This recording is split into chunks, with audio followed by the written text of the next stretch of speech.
2 water taps together can fill a tank in 9 whole 3 by 8 hours. अब हमारे पास दो water tap हैं जो कि एक टैंक को, एक हमारे पास टैंक है, एक टैंक यहाँ पे कुछ बना लेते हैं, ये टैंक है, मान लेते हैं ये कुछ सड़ा सा बेकार सा टैंक है हमारे पास। इस पूरे टैंक को भरने के लिए 9 होल 3 बाई 8 आवर्स लेता है, यानी कि ये हुआ 9 टाइम्स 8 होता है 72, 72 प्लस 3 मुझे दे देगा 75, 75 अपॉन 8 आवर्स लेता है। दो टैंक्स हैं, दो टैप्स है जो इसको भरने के लिए इतने समय लेते हैं। The tap of larger diameter, अब यहाँ पे दो टैप्स हैं, तो एक बड़े डायमीटर का है और दूसरा छोटे डायमीटर का है। तो मान लेते हैं ये मेरा बड़ा डायमीटर वाला टैप है और ये मेरा छोटा डायमीटर वाला ये टैप हो जाएगा। तो अब हमसे बोला गया कि साथ में जब दोनों इसमें पानी भरते हैं तब तो यहाँ पे 75 अपॉन 8 आवर्स लगते हैं, लेकिन अब आगे क्या बोला गया है, the tap of larger diameter takes 10 hours less than the smaller one to fill the tank separately। ये वर्ड यहाँ पे बहुत इंपॉर्टेंट है, सेपरेटली। अब अगर मुझे सेम टैंक को सिर्फ एक पाइप से भरना है, सिर्फ एक टैप से भरना है, मतलब क्या कि सिचुएशन कुछ ऐसी है, मेरे पास सेम टैंक है यहाँ पे, और एक बार और बना लेते हैं, मान लीजिए दोनों सेम है, बस दिखने में थोड़े थोड़े अलग लग रहे हैं, लेकिन मैं यहाँ पे सेम टैंक की बात कर रहा हूँ। एक बार जब हमने इसको भरा तो इस बड़े वाले डायमीटर वाले पाइप से भरा, और जब दूसरी बार भरा तो सिर्फ इस छोटे वाले डायमीटर वाले पाइप से भरा। तो हमसे यहाँ पे बोला गया है the tap of larger diameter takes 10 hours less than the smaller one to fill the tank separately। अब मान लेते हैं कि अगर ये जो स्मॉलर डायमीटर वाला जो टैप है वो इस टैंक को अकेले मान लेते हैं कुछ x घंटों में भर देता है, तो ये जो बड़ा डायमीटर का है, ऑब्वियस सी बात है कि इससे ज़्यादा पानी इसके अंदर आ सकता है, तो इसको तो कम समय लेना चाहिए, और कितना कम लेगा तो वो हमें दिया हुआ है 10 घंटे कम, यानी कि अगर ये x घंटे लेता है तो ये x माइनस 10 इतने घंटे में ही इस टैंक को अकेले फिल कर देगा। अब हमसे क्या पूछा गया है, find the time in which each tank can separately fill the tank, कि अब हमें ये x का वैल्यू बताना है और इस x माइनस 10 का वैल्यू बताना है, यानी कि अगर मैं इन दोनों टैप्स को अलग अलग करके खोलूं और अलग अलग करके इस टैंक को भरूं, तो ये वाला जो स्मॉलर डायमीटर वाला ये टैप है ये कितने टाइम में इस टैंक को भरेगा, और ये लार्जर डायमीटर वाला जो टैप है ये कितने टाइम में अकेले इस टैंक को भरेगा, ये हमें बताना है। तो ये देखते ही सबसे पहला ख्याल मन में तो ये आता है कि ये ले रहा है x माइनस 10 आवर्स, ये ले रहा है x आवर्स, तो मैं दोनों के टाइम को जोड़ देता हूँ, यानी कि x माइनस 10 प्लस x, तो ये मुझे बता देगा कि दोनों जब खुलेंगे तो मुझे कितना टोटल टाइम लगेगा। तो ये मेरा 75 अपॉन 8 आवर्स के बराबर हो जाएगा। यहाँ से मैं x सॉल्व कर लूँगा और मेरा आंसर आ जाएगा। लेकिन ये गलत है, और ये गलत क्यों है वो मैं आपको बताता हूँ। जैसे कि एक सेकंड के लिए मान लीजिए कि x की वैल्यू कुछ 25 आवर्स हो जाती। मान लेते हैं कि ये जो छोटे डायमीटर वाला टैप है, छोटे डायमीटर वाला जो टैप है ये 25 घंटे में अकेले इस पूरे टैंक को भरता है। तो ये बड़े डायमीटर वाला टैप कितने देर में भरेगा, तो 25 माइनस 10 यानी कि 15 घंटे में।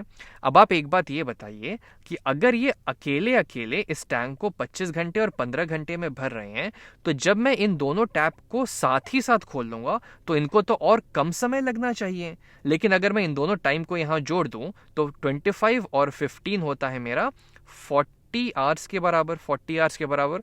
लेकिन ये कैसे पॉसिबल है, मतलब क्या मैं यहाँ पे ये बोल रहा हूँ कि जब मैं दोनों टैंक को साथ में खोलूंगा तो मुझे और ज़्यादा टाइम लगेगा। ये तो गड़बड़ बात हो गई। तो इसीलिए ऐसे हम नहीं करेंगे, ये करना यहाँ पे गलत हो जाएगा। तो इसलिए इस चीज़ को हम यहाँ से हटा देते हैं और सोचते हैं अब कि इसको कैसे सोचा जाए यहाँ से। तो एक बात तो यहाँ पे क्लियर हो गई कि हम इन टाइम को आपस में नहीं जोड़ सकते, तो हम किस चीज़ को यहाँ पे आपस में जोड़े वो सोचना थोड़ा इंटरेस्टिंग होगा। यहाँ पे हमारा काम क्या है, हमारा काम है इस टैंक को पूरा भरना। किसी भी केस में चाहे वो दोनों साथ में खुले हों या फिर बड़े डायमीटर वाला टैप खुला हो या ये छोटे डायमीटर वाला टैप खुला हो, हमें इस टैंक को पूरा भरना है। तो मान लेते हैं कि इस टैंक को भरना हमारा काम है और इस पूरे काम को हम अपना पूरा काम यानी कि एक पूरा काम मान लेते हैं। अगर ये मेरा टैंक पूरा भर जाता है तो मेरा एक पूरा काम यहाँ पे हो जाएगा, चाहे वो ऐसे हो या फिर ऐसे हो या फिर ऐसे हो, जैसे भी करूं, लेकिन अगर मेरा टैंक ये भर जाता है तो मेरा एक पूरा काम हो जाएगा। अब अगर मैं यहां पे बात करूं, जब मैं बड़े वाले डायमीटर वाले पाइप से मैं इस टैंक को भर रहा हूं तो x-10R में मेरा एक काम खत्म हो रहा है और वो काम क्या है, इस पूरे टैंक को ऊपर तक भर देना। तो x-10 घंटे में ये मेरा एक काम कर दे रहा है। तो अगर मैं आपसे ये पूछूं कि एक घंटे में मेरा कितना काम होगा, तो यहां पे अगर हम यूनिटरी मेथड लगा दे तो मैं बोलूंगा कि एक घंटे में मेरा 1/x-10 इतना काम हो जाएगा। उसी तरीके से अगर मैं यहां पे बोलूं कि अगर मुझे x घंटे में मेरा एक काम हो रहा है, यानी कि एक x घंटे लग रहे हैं मुझे इस पूरे टैंक को फिल करने में, तो फिर एक घंटे में मेरा कितना काम होगा, तो 1/x काम हो जाएगा। तो ये तो थी यहाँ पे एक घंटे में कितना कितना काम हुआ वो मुझे पता चल गया, यानी कि मैं इनकी कैपेसिटी पता कर पा रहा हूँ कि एक घंटे में ये 1/x-10 इतना काम कर देगा और ये एक घंटे में 1/x इतना काम कर देगा। अब जब ये दोनों टैंक साथ ही साथ खुले होंगे तो मुझे यहाँ पे देख के पता चल रहा है कि मेरा ये पूरा काम 75/8 आवर्स में हो जा रहा है। यानी क्या कि 75/8 आवर में मैं ये पूरे टैंक को, इस एक पूरे काम को कर पा रहा हूं। तो अब अगर मैं आपसे यहां पे ये पूछूं कि इस केस में एक घंटे में कितना काम होगा, तो यहां पे भी हम यूनिटरी मेथड लगा देते हैं। यहां पे हम ये बोल सकते हैं कि एक घंटे में मेरा 8/75 इतना काम होगा। हम दोनों साइड 8/75 से मल्टीप्लाई कर देंगे तो ये हो जाएगा 1 और यहाँ आ जाएगा 8/75। यानी कि अगर दोनों को मैं साथ में खोल दूं तो साथ ही साथ दोनों मिलके 8/75 ऑफ टोटल काम, और टोटल काम हमने 1 माना है तो 8/75 इतना काम कर देंगे। अब एक घंटे में ये इतना काम कर रहा है, एक घंटे में ये इतना काम कर रहा है, तो टोटल एक घंटे में ये लोग इतना काम कर रहे हैं, तो बस मैं इनको यहाँ पे जोड़ देता हूं। यानी कि ये 1/x-10 प्लस 1/x ये मेरे 8/75 के बराबर हो जाएंगे। यानी कि एक घंटे में ये जो काम करेगा, एक घंटे में ये जो काम करेगा, जब मैं इन दोनों को जोड़ दूंगा तो मुझे पता चल जाएगा कि साथ में ये दोनों मिलके एक घंटे में कितना काम कर रहे हैं। बस यहां से हमारी इक्वेशन बनेगी और हम इसको अब आगे सॉल्व करेंगे। तो बस इस चीज को हम यहाँ पे लिखते हैं। तो हमें यहाँ पे मिल गया 1/x-10 प्लस 1/x ये मेरा 8/75 के बराबर आ जाएगा। ये पार्ट जरूरी है। अगर आप यहां तक पहुंच गए हैं तो इसके बाद तो सिंपल हमें इस इक्वेशन को सॉल्व करना है, लेकिन अक्सर लोग इस इक्वेशन तक पहुंचते ही गड़बड़ कर देते हैं, जिनकी वजह से फिर वो आगे प्रोसीड नहीं कर पाते। अब हम यहाँ पे पहुंच गए हैं तो चलिए अब इसको हम यहाँ पे सिंप्लीफाई करते हैं। तो इन दोनों को डिनोमिनेटर्स को मैं मल्टीप्लाई कर देता हूँ, तो ये हो जाएगा x-10 टाइम्स x, यहाँ पे आ जाएगा x और यहाँ पे आ जाएगा x-10। ये है मेरा 8/75 के बराबर। x और x यहाँ पे मिलके मुझे दे देंगे 2x -10 और यहाँ पे है x टाइम्स x-10, ये है मेरा 8/75 के बराबर। अब मैं क्या करता हूँ, यहाँ पे मुझे 2 कॉमन फैक्टर दिख रहा है तो मैं 2 को बाहर निकाल लेता हूँ, तो हमें मिल जाएगा 2 times x-5 upon x times x-10, ये है मेरा 8/75 के बराबर। दोनों साइड अगर मैं 2 से डिवाइड कर दूंगा तो ये हट जाएगा और ये हो जाएगा 4। दोनों साइड अब मैं इस वेरिएबल को मैं डिनोमिनेटर से हटाता हूं, तो वो करने के लिए मैं दोनों साइड x टाइम्स x-10 से मल्टीप्लाई कर देता हूं। तो मेरे पास आ जाएगा x-5 equals to 4/75 times x times x-10। अब दोनों साइड में 75 से मल्टीप्लाई कर देता हूं, तो ये 75 यहाँ से हट जाएगा और यहाँ पे एक 75 आ जाएगा। तो ये हो जाएगा 75 times x-5 equals to 4x times x-10 के बराबर। अब देखते हैं ये हमें क्या देगा, तो ये हो जाएगा 75x माइनस 75 टाइम्स 5, तो ये हो जाएगा 5 5 25, 2 कैरी, 7 5 35 और 2 37, 375 equals to 4x square minus 4 10 40, 40x के बराबर हमें यहाँ पे ये मिल जाएगा। अब हमें यहाँ पे क्वाड्रेटिक इक्वेशन मिल रहा है, तो देखते हैं कि क्या होगा। तो यहाँ पे है 4x स्क्वायर, तो सारे टर्म्स को हम एक साथ करते हैं, तो 4x स्क्वायर माइनस 40x, यहाँ पे 75x, तो दोनों साइड में 75x घटा देता हूँ, तो माइनस 40x माइनस 75x मुझे दे देंगे माइनस ऑफ 115x, और नेगेटिव 375 है और इधर कुछ नहीं है, तो दोनों साइड में 375 ऐड कर देता हूँ, तो मेरे पास आ जाएगा प्लस 375 इक्वल्स टू 0। इसके बाद आप चाहे तो खुद भी सॉल्व कर सकते हैं, ये मैं आपको बता रहा हूँ कैसे सॉल्व करना है, बट यहाँ पे हम एक सिंपल से क्वाड्रेटिक इक्वेशन ही सॉल्व कर रहे हैं। इसको आप किसी भी मेथड से सॉल्व कर दीजिए, क्वाड्रेटिक फॉर्मूला लगा दीजिए, फैक्टराइज कर दीजिए, बस आगे इसको हमें सॉल्व करते जाना है। तो चलिए इसको फैक्टराइजेशन करके सॉल्व करते हैं। तो अब हमें ऐसे दो नंबर्स चाहिए जिनका प्रोडक्ट 4 टाइम्स 375 के बराबर हो और उनका सम नेगेटिव ऑफ 115 के बराबर हो। तो 4 टाइम्स 375 होता है, तो 300 टाइम्स 4 होता है 1200, और 75 टाइम्स 4 होता है 300, यानी कि ये हो जाएगा 1500 के बराबर, 1500।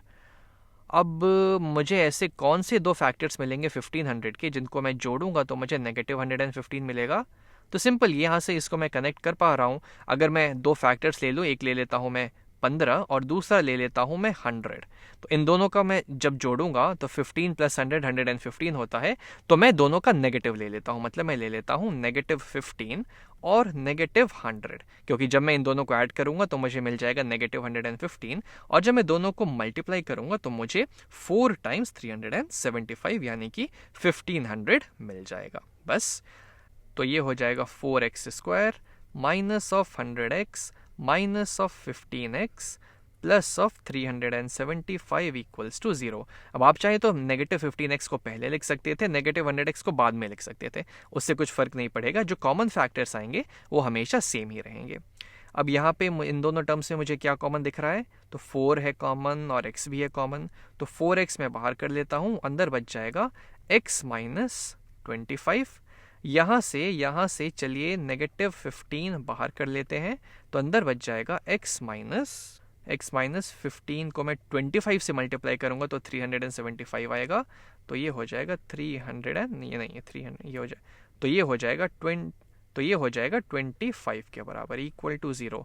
अब यहाँ से x माइनस 25 बाहर कर लेते हैं, तो x minus 25 times 4x minus 15 ये हो गया 0 के बराबर। अब इसको 0 होने के लिए या तो ये 0 हो जाए या तो ये 0 हो जाए। अगर ये 0 हो गया तो x हो जाएगा 25 के बराबर 25, और अगर ये 0 हो गया तो x हो जाएगा 15/4 के बराबर। अब क्वेश्चन यहाँ पे ये है कि इन दोनों में से हम कौन सा वैल्यू सेलेक्ट करेंगे। तो एक काम करते हैं, देखते हैं कि आगे इसमें क्या कर सकते हैं हम।